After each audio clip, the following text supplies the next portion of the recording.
Sanibonani Dumelang, good evening and welcome to episode 267 of the Private Property Podcast. I'm your host, Uzamantungwa Kumalo.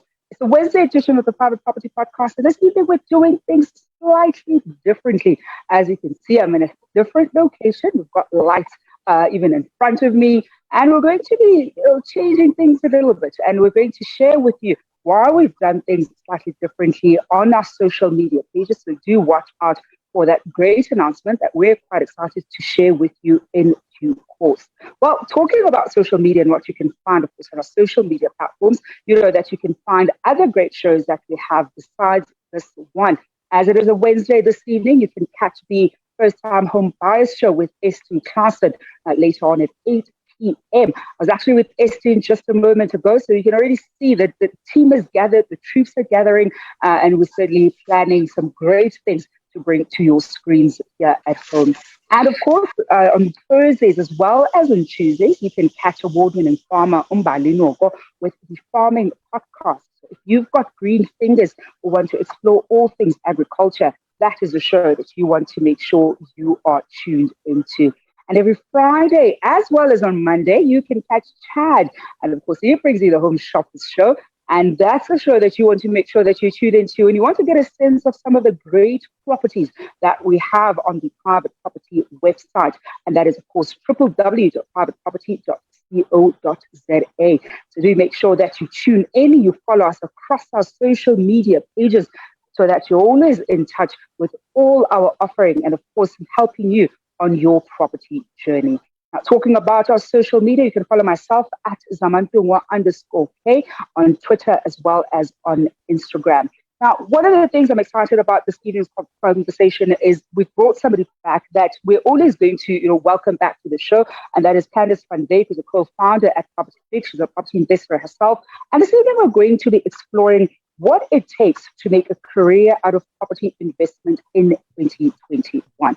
I know that in as much as a lot of property investors don't full on make this a career, it's kind of a side thing that we've been doing. There are many of you at home who want to explore going full time and really want to get a good sense of what you would need to do in order to be able to transition, how you need to be tackling property investment as a business, whether you're looking at buy to let, whether you're looking at flipping, or any kind of other property investment strategy that you will be using for your portfolio. And I want to welcome Candice. Candice, good evening, and thank you so much for joining us yet again on the show. Good evening, Zama. Thank you once again for having me. Always awesome being with you on the show. It's always such a pleasure to have you, Candice. I mean, and I think if anything, your property journey is one of those journeys that should be, I don't even want to say a template. I think a good example of how there is no one way to property investment, but there are certain fundamentals and principles that if you get those things right, you're certainly going to be positioning yourself for success. And before we get to some of those, because I know that you've got a really great set of, I'll say, principles that you want us to go through, let's perhaps look at property investment as a career in 2021. I want to get a sense on, whether if somebody was like, should I go into property? I get asked this question quite a lot. Should I be getting into property? I want to transition into it full time. What is your sense for, certainly for people who are asking that question, who want to make that transition, looking at, your years of experience within the industry, but also where we currently are right now? What would you say to people who are looking at making that leap? Awesome. Yes, so I think first it's important to understand that one can have multiple careers in place. So it's important to know that wherever you find yourself today, whether you are in a full-time job or maybe you are self-employed or, maybe you've got a business venture that you've just started up, wherever you find yourself today, I think it's important to know that you can have multiple careers in place.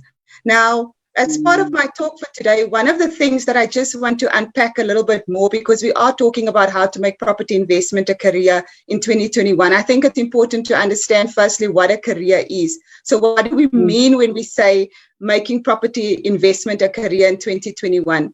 Now, I just took the liberty of just going, online as I was preparing for this today, and I just want to share it with you. So let's just look at the definition of a career. So this is taken from an online dictionary. I mean, anyone will be able to access this. It says that a career is an occupation undertaken for a significant period of a person's life with opportunities for progress. Now, that's important to note. Now, I'm going somewhere with this. And then if you unpack occupation a little bit more, it says that it is a job or a profession which is a paid occupation, especially one that involves training. Now, I love the idea that it says that it is a paid occupation. Now, I want you to have that mindset as well, that when you start property investing as a career, you want to get paid through property, isn't it? You don't want it to take money out of your pocket. You want to ensure that, you get to a stage where you're exchanging your time for money, and ultimately you start building this portfolio that will then start generating income for you. So putting money into your pocket. And that is why I say that one can have multiple professions. So you can have multiple careers over a significant period of your life that is able to put money into your pockets. I actually love that, Candice, because I think it's one of those things, certainly for my generation, as millennials, we're living the reality of having multiple careers, sometimes even at the same time. Often you're going to be maybe changing or transitioning into different careers over a period of time. And it probably brings us to a question that I want to ask viewers at home around how they've transitioned to different careers or how they've got to property. Because I think with so many people, some are doing property on the side. It's just your side business. You're growing it or you're running it. With others, they are looking at property as a long-term investment that they want to be able to pass down to their children once they're retiring. So I want to hear from you at home what your multiple careers are and also how you got to property. Because, I mean, we spend a lot of time every single weekday, you and I have a chat about property as an asset class and the different ways that we do property. And also, of course, property as homes that we live in. But with many people, some were accidental investors and some were very deliberate in wanting to choose this particular asset class as one that they invest in. So, Candice, I know that for this evening, you've used Stephen Covey's book, The 7 Habits of Highly Effective People, as a nice breakdown. So you want us to go through these habits and how they effectively apply to property, particularly because you essentially want to shed light on how they can apply to somebody who's looking at making property a career this year. So let's get to that first one. And I love this first habit around being proactive. So how can we make sure that we tie this into property? How is this relevant within the property space when you want to venture into property investment as a career? Yes. So thanks, Zama. So it's so important, to be proactive in any career, in fact, that you're going to be pursuing, because if you think about it, being proactive means that we take action. So it means that you're actually doing something. And if you're not doing something, then there's no opportunity to generate the income or generate the money that you need. So in property, the same principle applies, is that if you want to be in a position where your property start bringing money into your pockets, you can't just sit where you are today and say to yourself, I want to make a success out of property this year, but then you're not doing anything or you're not doing anything differently. So that means that you are going to have to do something that is going to help you move yourself forward in terms of growing your portfolio, whatever it may be. But I think just to backtrack, just one thing I want to share, Zama, as we lead into this, is that I just want to say that as part of making property investing a career, you need to really be relentless in pursuing your dreams and your goals. It doesn't matter where you are today. You have to ensure that you are relentless, and being relentless means that you are persistent. So even if you've tried before, it didn't work out,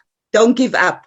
This time, just prepare better for success. And part of what I'm going to be sharing with you as part of these 7 habits and how we can relate it to property investing will help you to set yourself up for success as you move forward. So just remember, be proactive. No action, no money. So if we want the money, we have to be proactive and take action. We have to develop ourselves.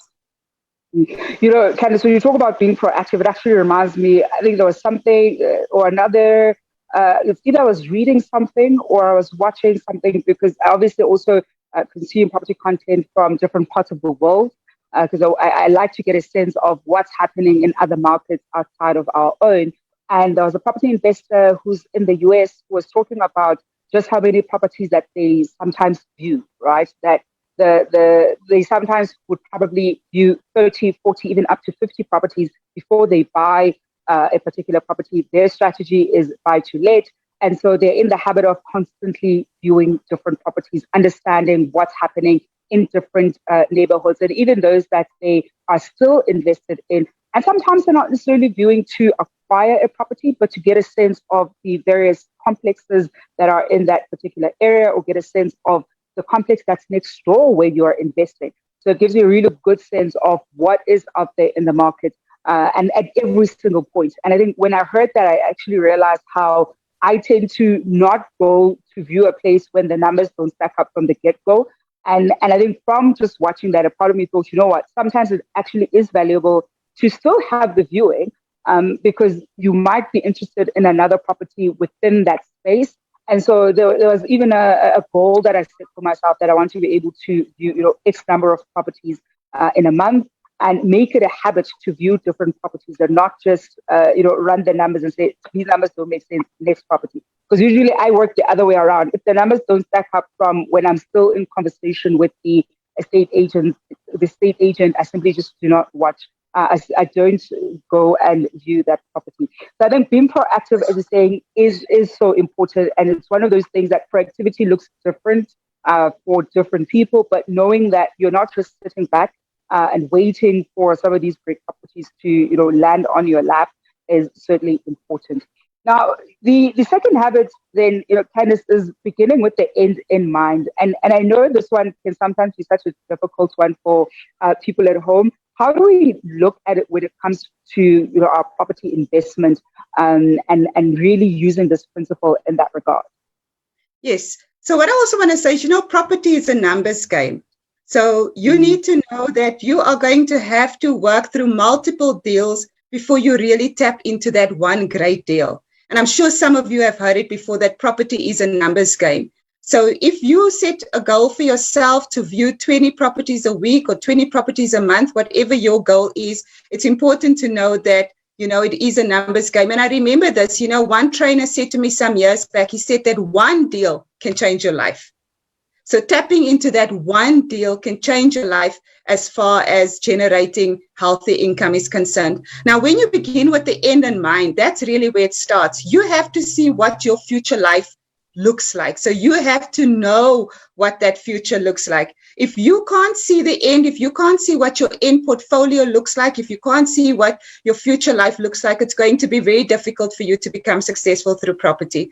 Because you must remember that property is just a vehicle, if you think about it, for us to use that will help us to generate the income that we need so that we can ultimately achieve that end desire or that end goal. So always keep that at the top of your mind.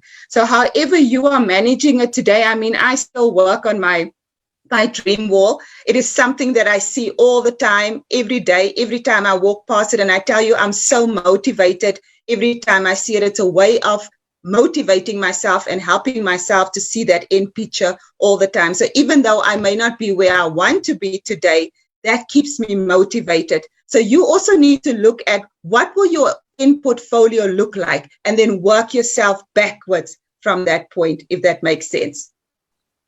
It definitely does make sense, Candice. And I think one of the tricky things with property, especially for those who are looking to go into it, is that sometimes you don't quite have a sense of what you want the end portfolio to look like. Perhaps with some people who might say, I just want to have 30 properties, for argument's sake, right? And these 30 properties must generate X amount. And once you really do get started within the property space, you realize that you previously wanted 30 single units.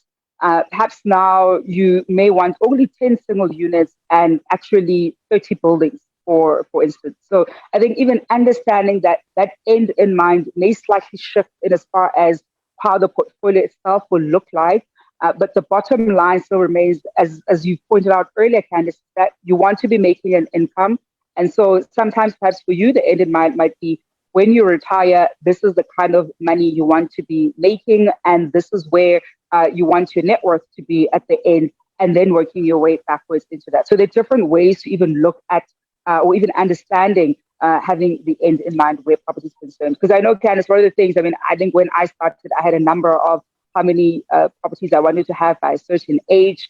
And the more I've been into it, I've shifted the number, and the number shift is actually now bigger. But also the types of properties that I'm looking at has fundamentally changed. So I think having that and being able to be agile in how you look at things does become such a crucial one. And Candice, the next habit is such an important one. But I want us, when we tackle this, because the third habit is putting first things first. I want to get a sense from you, what are the first things? Because I think that's where some people perhaps may not have the greatest sense of what the first things are when it comes to property investment as a career. And perhaps you can take us through what those things are, because you don't know what you don't know before going into something. And I'm sure many viewers at home probably want to recognize the blind spots that they have, and some that they potentially didn't even know they had. For sure. So, putting first things first actually relates directly to your goals. And, as you said earlier on, you said, as one progresses in life, your goals sometimes change. And I think it's okay that your goals change, because as you go through different stages, or as your preferences change, or your desires or your goals, whatever it may be, with time, some of those things will change. And it's okay for those things to change, but it's important for you to adapt your new situation now to how you are changing. What you may have wanted 5 years ago is no longer important to you today, and maybe it will not be important to you even in the next 5 years. So I think it's important to look at it from that perspective. But when we talk about, putting first things first, it's about what is that next thing that you need to do that is going to move you one step closer to your property investment goal. Now, one of the things that I can just share with you, and this is something that I still do today, is that I ensure that I spend a lot of time reading on what is happening in the property market. From a rental perspective, from a capital flip perspective, it's so important to educate yourself, empower yourself. So that's one of the things that I do. Why? Because I need that information as I am moving my property goals forward. So you need to understand, where are you today? Where do you want to be? And what is just that one thing that you need to do that's going to move you one step closer, to your goal? Another thing that you could maybe think about doing is, and this is so important in property, is that you have to always be working on building your network. So that's important. So in property is not a one-man show, journey or career. You have to ensure that you are continuously building your network, looking for the right people that you can associate yourself with, surrounding yourself with the right people, because, iron sharpens iron, and it's important that you're always surrounded with people, in some cases, who are even more successful than what you are, who are doing bigger deals. Because as you're spending more time with them, that rubs off on you. And then it starts, empowering you from that point onward. So sometimes it's just taking those little steps that can move you forward towards your next property investment goal. We are taking your questions and comments at home this evening as we explore what it takes to make a career out of property investment this year. I'm in conversation with Candice Van Wyk, who's a co-founder and a property investor herself, a co-founder, of course, of Property Tech. We've got a comment coming through on Facebook from Erasmus Tse, who says, I've also learned that property investment is a long-term relationship. Erasmus, I always joke that when you buy a property, and even if you're not investing, particularly when you sign up for a bond, 20-year bond, it's probably very easily going to be the longest relationship that you're going to be in. And my joke is always that I know I don't have commitment issues because I've got quite a number of those 20-year-long relationships that I have signed up for. So it really is understanding that it's long term, especially if that's part of your strategy. I know with some people you're buying to flip and to sell, and so that with the period that you'd have that particular property is slightly shorter. But of course, the act of being in business and flipping those properties, that's still fairly long term. When you're flipping that property, you need to make sure that you're still ensuring that the quality is good, so that whoever buys the property, lives there, or invests with that particular property has bought a good property. And I think that's something that we sometimes take for granted, Candice, especially in this day and age where we really do want quick returns. And there are various people, and I'll say even especially during this COVID pandemic, who say they can give you X returns per year. Some are saying over 20% returns per year. Understanding that it's a long-term game, understanding that you're not going to make all of your money in 1 year, understanding that you're not going to, have 40% yield, for example, is a difficult one. And I've seen a lot of people sometimes thinking that property is the silver bullet to to their financial issues, or that it's going to make them rich overnight. Perhaps, I'm keen to hear from you, Candice, around how we can almost better cement the long-termness of property, because I am getting a lot of that sentiment right now about, it's low interest rates. By now, you're going to make a lot of money. And really, that isn't how your property investment works, even when you're not looking at it as a career and just looking at having maybe 1 or 2 investment properties in your portfolio. And you're so right, Zama. Property is really a long-term relationship that one needs to, prepare yourself for. It's definitely not an overnight get-rich type of strategy. You are going to have to work the strategy over the short term, over the medium term, and of course, over the long term. And that will relate directly to what your goals are. What is it that you want to achieve in the short term? What strategy in property can help you achieve that financial goal in the short term? What strategy can help you achieve it in the medium term, in the long term? Let's say, for example, you want to leave a legacy for your future generations. That also becomes a long-term strategy. So what do you have to do today in order to build that cash flow pot so that, one day when you're not here, that your property investing will be able to take care of the future generations that are maybe part of your family today. So I think it's definitely important to have that understanding, know the strategies that will be able to help you achieve your goals, your financial goals over the short term, the medium term, and the long term. And of course, that goes back to then empowering yourself with the right knowledge, get the right knowledge and the right strategies, because there's so many different things that you can do in property. And when you start also associating yourself and expanding yourself with people who are successful in property, you start learning about more creative strategies, about more creative ways to actually finance your deals. So there's so many different things that you can do in property, but you must also, as part of having this long-term relationship, no one wants to be in a relationship where there's no love, where there's no commitment. I love it. I love that. I think, and the love goes both ways, right, Candice? Because I think and what I mean by the love goes both ways is you buy a property and you get a great tenant who, stays there and they pay on time every time, but then you don't maintain your property.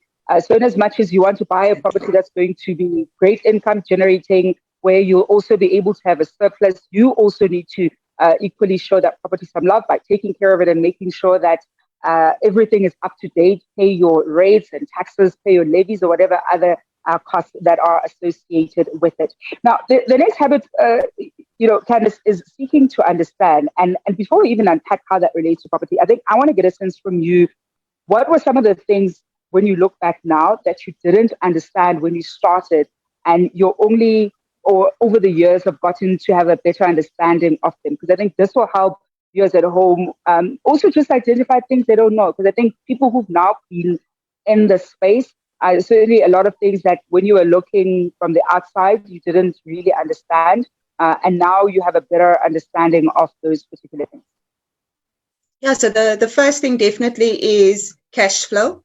So I didn't really understand the power of cash flow early in my journey. And that is when you buy property and you investment property that you rent out, but you want to generate positive income from it. So you want to make profit income. So I never used to look at property, through those eyes. For me, it was just about acquiring a property. And this is what happened in the beginning, acquiring property and then also having to pay in that extra, 1,000, 2,000, 2,000 and a half, whatever it was at the time, in order to have a tenant staying in your property. But of course, when you go through that mindset shift and you now become a trained property investor, you understand the power of cash flow, because that's what you're looking for. Cash flow is going to bring you financial freedom. So you want to ensure that from the beginning, you invest in cash flowing properties that will be able to bring in, positive income into your pockets, even if it's just a small amount. You don't have to go for the big, massive amounts from the beginning, but, start by doing the numbers and ensuring that if you're going to go into that deal,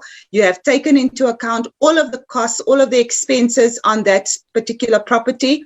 And you also know what the rental income is going to be. Do your homework. Don't just thumb suck and think, this is the state of my property and I know I can get X amount. No, you need to understand what the market is able to offer you. And from that point onward. So I think that's definitely the power of cash flow. And the second thing, just quickly, Zama, is also structures. And I think I've mentioned this in previous talks before, that it's so important to buy property in the right structures. You don't necessarily have to buy it in your individual capacity. And once you understand the different structures that are out there, and I'm talking about like PTY structures, trust structures, once you understand the different structures and also the benefits of buying through the different structures, you will also look at your property investment through different eyes.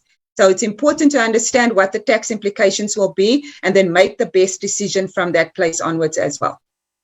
And then, Candice, when we talk about thinking win-win where property investment as a career is concerned, what exactly do you mean by that? Yeah. And I think you've mentioned it, Zama. You said, when we're in this long-term love relationship, it's a two-way thing. So your tenant is putting money into your pocket, but you also need to ensure that you're looking after them. So your property needs to be well maintained and all of that. And your property wants you to look after it. Why? Because it wants to have a tenant staying in it. So I think it's just important to know that when you're investing in property, whether it's, working with your tenants, whether it's expanding your power team, because that's also important. You also need to look at expanding your power team, and you need to ensure that you're working on win-win relationships. No one is going to stay in a relationship if they're not benefiting from it. So both parties want to benefit. So just remember, as you start expanding your power team, and for those of you who don't know what a power team is, it's really just a professional team of property experts. So, and they could be attorneys, they could be accountants, tax specialists, whatever they may be, but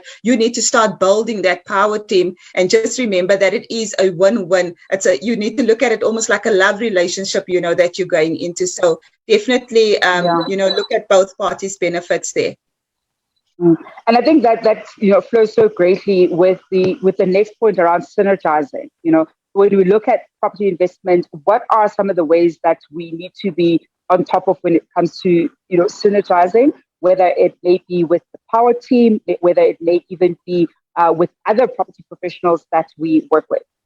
Yes. So that synergize in this context really means about you need to become more creative in your deals. So you need to look at creative ways of growing your income. For example, when you look at a property, let's say a 3-bedroom house, look at that property and ask yourself, can I maybe subdivide that property and be able to generate 2 streams of income from that property? Or even, can I bring in another property on the same premises? So we need to become creative in terms of how we pursue our deals. We also need to look at creative ways of getting into a deal.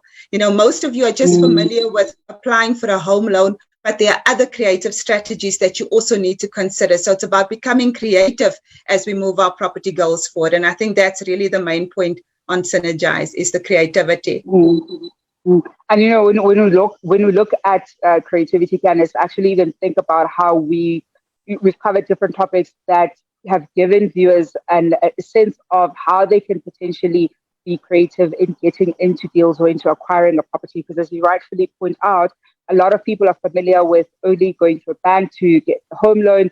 And there really are various different ways that you can acquire a property, whether it's alone or of course working with other people, and making sure that the deal still makes sense for everybody, and that the profit, of course, is able to be shared accordingly. And I guess Candice, the last point, and you already started alluding to it earlier on in the conversation. The last habit, of course, is around sharpening the saw. I think, what are some of the ways that we can consistently make sure that we do that? I know viewers at home already know this, because it's one of those things that we always emphasize quite a lot when it comes to being on top of your knowledge, being on top of what you consume. But certainly from your end, Candice, what have been some really great resources that you have used in order to make sure that you're on top of your property game? Yeah, so and this really talks to the individual, so it's so important to look after yourself. So sharpen the saw. Yes, you need to expand your knowledge base, but it's also looking after you, the individual, ensuring that you are physically healthy, getting the right level of mental stimulation, social well-being, spiritual well-being. All of these things contribute to, being a successful property investor. In one of the property coaching programs that I do, we've got a tool that we call the Wheel of Life. And basically, it contains various pillars that are part of your life, and we've got different things. We've got careers, we've got health, we've got relationships, finances, and so it continues. But it's so important to try and have a balance, as far as that Wheel of Life is concerned, because if any area is out of balance, it's going to affect your property investing. So that is why you need to understand where you are in terms of that balance today. Maybe it could be your career is getting so much time that you're neglecting social time, or you're neglecting, physical time, in terms of maybe exercising or whatever the case may be. So you need to understand where you are today, and you need to ensure that you're always pursuing that holistic, approach in terms of your well-being, because if one area is out, it's definitely going to affect your property investing journey. So also remember to look after you, the individual, as part of this journey.